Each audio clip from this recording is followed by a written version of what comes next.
Hello all. Today I'm going to show you how to get to your Outlook inbox so that you can get to Microsoft Teams. Okay, so here I am at the Shelby County Public Schools homepage. And for you, you will go down to Students, and then you'll scroll down till you see Webmail. You'll click on Webmail. That'll bring you to your inbox. Okay. From there, what you're going to do is you're going to click on your little Outlook waffle. Okay. Then you're going to come down here, you're going to see Teams. When you click on Teams, it's going to pull up your Microsoft Teams account, and it will show you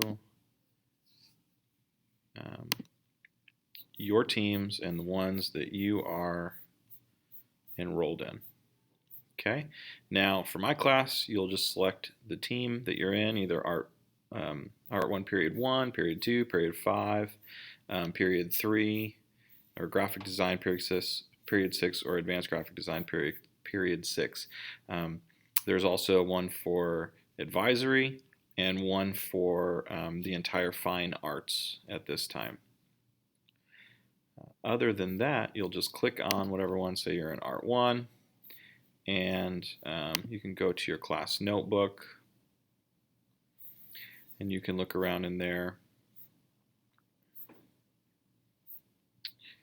But when you have a meeting scheduled with me, you will see it in your inbox, and all you have to do is click the link and it'll take you here, and then you'll meet with me. Okay?